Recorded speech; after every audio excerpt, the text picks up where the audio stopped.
Hello guys, मेरा नाम है रवि और स्टडी ग्लो में आपका बहुत बहुत स्वागत है। दोस्तों, युद्ध और जो मानव इतिहास है इसका अपना एक बहुत ही मजबूत संबंध है। जब तक इंसान होंगे तब तक युद्ध होता रहेगा। ये हो सकता है कि आने वाले वक्त में जब मानव जाति काफ़ी बेहतर हो जाए तो युद्ध की मात्रा कम हो जाए। ये हो सकता है कि किसी वक्त में युद्ध की मात्रा ज़्यादा हो जाए और ये भी हो सकता है किसी वक्त में युद्ध की मात्रा बहुत ज़्यादा हो जाए। लेकिन एक चीज़ कभी नहीं रुकेगा, अब वो है युद्ध का होना। यानी कि युद्ध होते रहेंगे जब तक इंसान रहेगा। चाहे चाहे तलवार से युद्ध हो, चाहे तीर धनुष से युद्ध हो, चाहे हथियारों से युद्ध हो, चाहे लॉन्चर से, टैंकों से युद्ध हो और चाहे ड्रोन से युद्ध हो। जी हाँ दोस्तों, अगर आप देखेंगे जैसे जैसे मानव इतिहास ग्रो करता है, एवोल्यूट करता है, वैसे वैसे जो हथियार होते हैं, जो टेक्नोलॉजी होती है वो भी एवोल्यूट करते हैं, वो लगातार विकसित होते रहते हैं। और जो हथियार आज से कुछ दशक पहले यूज किए जाते थे, आज उन हथियारों का बहुत ज़्यादा यूज नहीं रह गया है। जैसे अगर हम बात करें रसिया और यूक्रेन की, अगर आप देखेंगे रसिया और यूक्रेन का जब युद्ध हुआ, उस युद्ध में हमें बहुत सारी चीज़ें पता चली।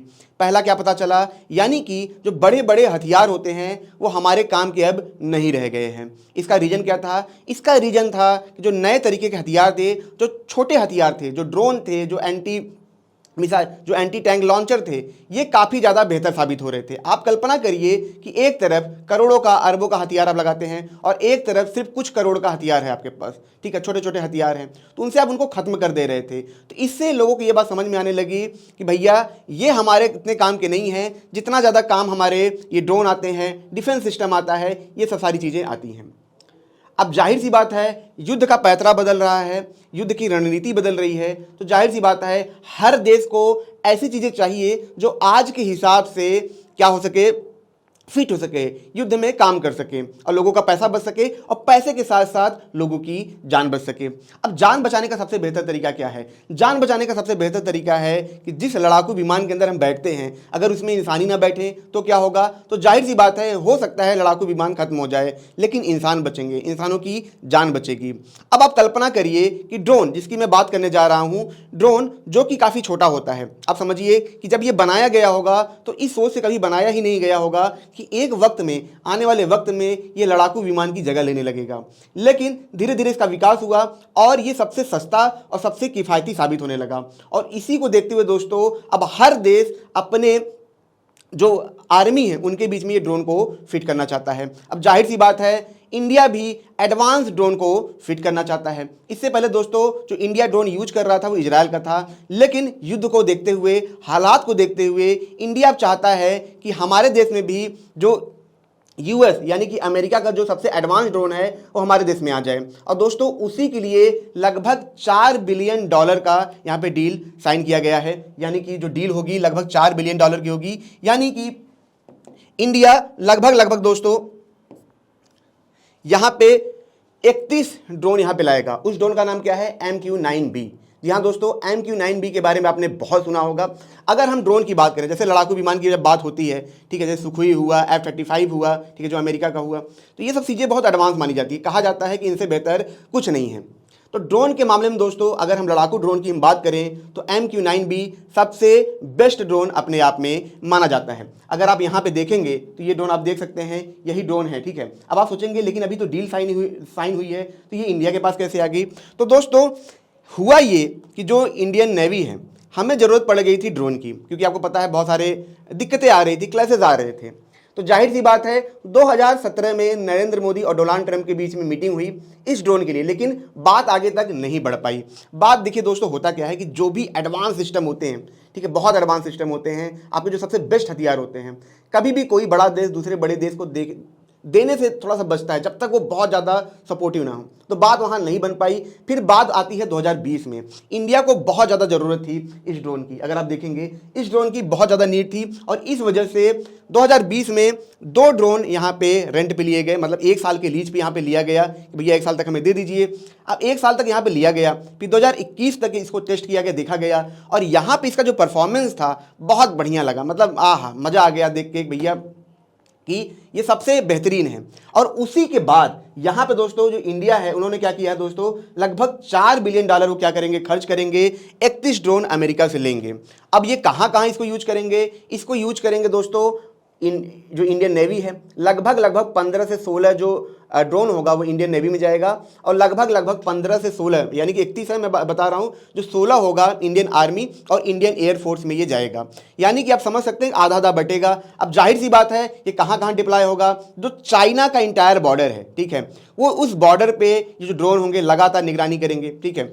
और भी जो जगह है, जैसे हम बात करें लद्दाख, ये सब सारी चीज़ों पे ये लगातार निगरानी करेंगे। दोस्तों इनकी जो कैपेसिटी है ना, यही सबसे खास है। अभी जब आगे हम चर्चा करेंगे तो आपको समझ में आएगा कि इनकी जो कैपेसिटी है यही सबसे खास है। लेकिन दोस्तों इसकी चर्चा करें थोड़ा सा, हम अभी के जो मोमेंट चल रहे हैं उसको हम समझ लेते हैं कि ड्रोन इतना ज़्यादा क्यों इंपॉर्टेंट है। अभी तो मैंने बात किया कि ड्रोन के फायदे क्या क्या हैं, कि वो रिमोट कंट्रोल होता है, दूर से कंट्रोल किया जा सकता है, ठीक है। लेकिन अगर हम प्रैक्टिकली देखें, अभी के दौरान अगर हम देखें तो कहाँ कहाँ ये बहुत ज़्यादा कारगर साबित होते हैं। तो दोस्तों अगर हम रसिया की बात करें, ठीक है, जब रसिया ने ईरान से ड्रोन लिया, आप देखेंगे जो कामिकाजे ड्रोन था, आप देखेंगे वो ऐसे उड़ता था और ऐसे जूम से करके नीचे तरफ जाता था, सुसाइड बॉम्बर की तरह था। उसको रोकना, उसको मारना बहुत ज़्यादा, मतलब बहुत प्रॉब्लम हो गया था यूक्रेन के लिए। वहीं यूक्रेन जो लगातार उनके टैंकों को मार रहा था, उनके लड़ाकू विमानों को मार रहा था, लेकिन उस ड्रोन को मारना अपने आप में उनके लिए बहुत ज़्यादा मुश्किल हो गया था। और उसी की वजह से जो रसिया है उसने बहुत तबाही वहाँ पे मचाई, बहुत ज़्यादा तबाही मचाई वहाँ पे। वहीं पे खुद यूक्रेन टर्किश के जो ड्रोन है उनको यूज करता है, और उन्हीं ड्रोन की वजह से उसने रसिया में बहुत ज़्यादा तबाही मचाई। अब जिस ड्रोन की मैं बात कर रहा हूँ, MQ-9 की, ठीक है, जो अलकायदा चीफ थे दोस्तों, उनको भी अमेरिका ने इसी ड्रोन से मारा था। दोस्तों अमेरिका ने बहुत बड़े बड़े ऑपरेशन इन ड्रोन से कर लिए। तो जरा आप समझिए, मैं समझाना क्या चाहता हूं कि ये एक तो आपकी देख रेख में मदद कर सकता है।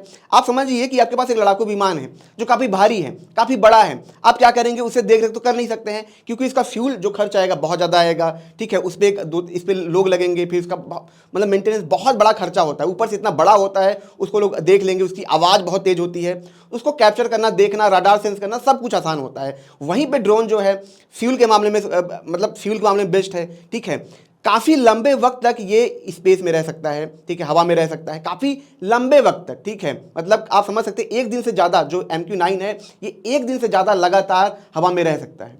तो ये इसकी खास बात है, ठीक है। ऊपर से इसमें आदमी भी नहीं है, रिमोट से कंट्रोल करना है। अब जो ये ड्रोन है MQ-9 हम बात कर रहे हैं, ये ड्रोन क्यों इतना खास है, आप समझिए। मैंने आपको बताया कि जो इजरायल है ये सब सारे ड्रोन यूज करते हैं, तो ड्रोन यूज करने का मतलब सिर्फ यही नहीं है कि ड्रोन को जाके गिरा देंगे या निगरानी रखेंगे। ड्रोन के अंदर ऐसी ऐसी मिसाइलें लगाई जाती हैं जो कि काफ़ी घातक होते हैं। अब जो MQ-9 ड्रोन है, ठीक है दोस्तों, थोड़ा मैंने, ठीक है, ये जो ड्रोन है आप समझिए कि इसके अंदर जो मिसाइलें लगी हैं वो मिसाइलें वही हैं जो कि F-35 के अंदर मिसाइलें यूज की जाती हैं, यानी कि राडार बेस्ड मिसाइलें जिनको हम गाइड कर सकते हैं, कंट्रोल कर सकते हैं। तो इस लिहाज से आप समझिए कि ये कितना ज़्यादा बेहतर है, ये कितना ज़्यादा एडवांस है, ठीक है, ये हमें सस्ता भी पड़ता है, और सबसे बड़ी चीज़ ये है कि दोस्तों कि ये दूर से कंट्रोल करना इसको आसान होता है। जहाँ पे हम अपना जो भी हमें ऑपरेशंस करना है वहाँ पे हम ये ऑपरेशंस कर सकते हैं, ठीक है दोस्तों। अब दोस्तों थोड़ा सा हम समझ लेते हैं कि आखिर इसको किसने बनाया है। तो दोस्तों यहाँ पे, ठीक है, एक जनरल एटॉमिक्स एरोनॉटिकल्स कंपनी है अमेरिका की जिसने इसको बनाया है। दोस्तों वो कई सारी मशीनें बनाती है, जैसे बोइंग हुआ, ठीक है, वो भी क्या करते हैं, अमेरिका के बहुत सारी चीज़ें बनाते हैं, हथियार बनाते हैं, नासा के लिए बहुत सारा ये काम करते हैं। तो वैसे ही इनकी प्राइवेट एजेंसी है जो कि ये बनाती है उनके गवर्नमेंट के लिए, ठीक है दोस्तों। कभी कभी सिद्धांत सर ने कई बार बोला है कि अगर आपको पैसे बनाने हैं तो पैसे बनाने का सबसे बेस्ट तरीका क्या है कि जो हथियार है, ठीक है, ऐसे स्टार्टअप में आप जाइए, ठीक है, दबा के आप पैसा कमाएंगे, जैसे टोनी स्टार्क से करते थे, ठीक है।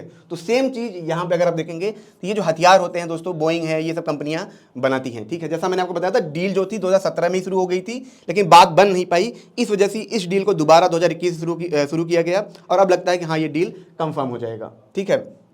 अब दोस्तों ये कहाँ पे, मैंने आपको बताया था कि जो चाइना का बॉर्डर है, ठीक है, जैसे आप यूपी देखेंगे पास में चाइना का बॉर्डर है, ठीक है, तो कहाँ से ये मतलब जो 2 ड्रोन्स यहाँ पे लाए जाएंगे वो कैसे वहाँ पे कहते हैं देख रेख कैसे करेंगे। तो यहाँ पे जो दोस्तों बॉर्डर है, ठीक है, बॉर्डर के पास 2 बेस हैं, यहाँ पे गोरखपुर बेस और सरासोवा, ठीक है, ये 2 बेसेस हैं। यहाँ पे जो चाइना का बॉर्डर है यहाँ पे पूरा उसको देखा जाएगा। अब दोस्तों हमने ये तो बात कर ली, थोड़ा सा ड्रोन के बारे में बात कर लेते हैं। इसकी जो बेसिक इन्फॉर्मेशन है उसको भी समझ लेते हैं। आखिर ये ड्रोन कैसा दिखता है, इसकी खासियत क्या है, कितनी ऊंचाई पे उड़ सकता है, इसकी स्पीड क्या है, थोड़ा सा डिटेल में समझेंगे तो आपको समझ में आएगा आखिर ये ड्रोन कैसे अपने आप में एक लड़ाकू विमान के बराबर है, जो फाइटर जेट होते हैं उनके ये बराबर है, और आने वाले वक्त में ये उनको भी बहुत ज़्यादा पीछे छोड़ देगा। ठीक है दोस्तों, अगर इसकी लेंथ की बात करें हम, ये लगभग 36 फीट है। ठीक है, 36 फीट समझ सकते हैं ना, ये काफ़ी बड़ा है। आप समझ सकते हैं कि जैसे बस होता है, बस के आसपास ये होगा। ठीक है, उससे भी थोड़ा सा बड़ा होगा। ठीक है, इसकी हाइट की अगर हम बात करें, ये लगभग 12.5 फीट के आसपास है। इसका विंग्स स्पैन यानी कि जो इसके पंख होते हैं, जैसे हमारे ये ड्रोन है, इसके जो पंख इस तरफ फैले हुए हैं, ठीक है, तो ये कितने हैं, ये लगभग 66 फीट के हैं। ठीक है, इसका अगर हम वेट करें, ठीक है, तो वेट कितना है, लगभग 2,500 kg के आसपास है। और पेलोड यानी कि ये कितना सामान लेके जा सकता है वो कितना है, लगभग 19 kg के आसपास है। यहाँ पे दोस्तों मैंने एक बात की थी इसकी कैपेसिटी की, तो दोस्तों इसकी जो कैपेसिटी थी वो पहले कितनी थी, लगभग 26 से लेकर 27 घंटे के आसपास थी, मैक्सिमम थी। ठीक है, लेकिन जो इंडिया को मिलेगा उसकी जो कैपेसिटी होगी वो लगभग 36 आवर के आसपास होगी। आप समझिए, देखिए ड्रोन में क्या होता है, अभी जो आप नॉर्मल ड्रोन देखते हैं जो हमारे आसपास उड़ते हैं वो इतने सफल क्यों नहीं है। ठीक है, खास करके इंडिया में इतने सफल क्यों नहीं है, इसका रीज़न सबसे बड़ा होता है दोस्तों, इसकी जो कैपेसिटी होनी चाहिए, जो दूर तक जाने की कैपेसिटी होनी चाहिए, वो बहुत ज़्यादा इंपॉर्टेंट होती है। ठीक है, तो यहाँ पे जो ड्रोन होते हैं दोस्तों वो काफ़ी बड़े होते हैं, तो इस वजह से जो उनकी कैपेसिटी होती है, जो फ्यूल कैपेसिटी होती है वो ज़्यादा होती है। जब फ्यूल कैपेसिटी ज़्यादा होगी तो वो काफ़ी देर तक हवा में रह पाएंगे। जब काफ़ी देर तक हवा में रह पाएंगे तो आराम से दोस्तों ये लगभग कई हज़ार किलोमीटर का जो रेंज होता है उसको देख पाएंगे, नेविगेट कर पाएंगे। ठीक है, यहाँ पे अगर हम इसकी स्पीड की बात करें तो ये कितना है, 482 किलोमीटर पर आवर इसकी स्पीड है। और सबसे बड़ी चीज़ क्या होती है, सबसे बड़ी चीज़ होती है कि ये कितने एल्टीट्यूड पे हैं। दोस्तों ये जितने ऊपर होंगे उतना ही इनको कैप्चर करना मतलब मुश्किल होगा, उतना ही ज़्यादा इनके आवाज़ को डिटेक्ट करना यहाँ पे बहुत ज़्यादा मुश्किल होगा। और इसी वजह से ये कभी कभी कहा भी जाता है कि जो रडार सिस्टम होते हैं ये उनसे बहुत आसानी से बच पाते हैं। जैसे आप देखेंगे लड़ाकू विमान को नहीं भेजा जाता है युद्ध के लिए, जब से जब जैसे हम बात करें ईरान की बात करें, जब वहाँ पर ऑपरेशन होते हैं तो ज़्यादातर ड्रोन का इसीलिए यूज किया जाता है क्योंकि ये बहुत ऊपर होते हैं, तो इनको रडार से कैप्चर करना बहुत ही मुश्किल होता है, तो ये बहुत आसानी से ये बच पाते हैं। यानी कि जो इनका अल्टीट्यूड है ये कितना है, 50,000 फीट के आसपास है। दोस्तों ये 40,000 के माना जाता है, लेकिन जो इंडिया को मिलेगा ये लगभग 50,000 फीट के आसपास इसका जो एल्टीट्यूड होगा वो हमें मिलेगा, यानी इतनी ऊपर तक ये आराम से यहाँ पे जा सकता है। अब दोस्तों इसमें जैसा कि मैंने बात किया कि हथियार तो हैं, लेकिन हथियार से ज़्यादा ज़रूरी क्या है, हथियार से ज़्यादा ज़रूरी है कि डिटेक्शन, यानी कि जो चीज़ें छुपी हुई हैं उसको देखना। ठीक है, जो हम मिसाइलें लॉन्च करते हैं उसको गाइड करना, यानी कि हमने उसको लॉन्च किया उसको गाइड कर सकें, उसको पाथ को मोड़ सकें, ये सारी कैपेबिलिटी इस ड्रोन के अंदर है। तो यहाँ पे अगर हम देखें तो इसमें बहुत तरीके के यहाँ पे सेंसर लगाए गए हैं, जैसे इलेक्ट्रो ऑप्टिकल इंफ्रारेड सेंसर यहाँ पे लगाया गया है, लिंक्स मल्टी मोड राडार यहाँ पे लगाया गया है, multi mode maritime surveillance radar यहाँ पे लगाया गया है। यानी कि जैसे दोस्तों यहाँ के अंदर पानी है तो पानी के अंदर दोस्तों आप देखेंगे सबमरीन जो होता है छुपा होता है। अब मान लीजिए इसके ऊपर ऑपरेशन करना है तो यहाँ पे ये क्या करते हैं दोस्तों, बहुत सारे सिग्नल भेजते हैं और सबमरीन को ये डिटेक्ट कर सकते हैं। इनके अंदर ये भी खास चीज़ें हैं। ठीक है दोस्तों, और इस वजह से ये लॉन्ग रेंज में आप देखेंगे पूरा एरिया ये कवर करते हैं, और इसी वजह से ठीक है 2020 में इंडिया ने इनसे दो ड्रोन लिए थे और अब जाके ये 31 ड्रोन लेना चाहते हैं। तो दोस्तों ये छोटा सा लेक्चर था, अगर ये आपको अच्छा लगा हो तो इसे लाइक करें, कमेंट करें, शेयर जरूर करें। मिलते हैं नेक्स्ट लेक्चर में। Thank you so much.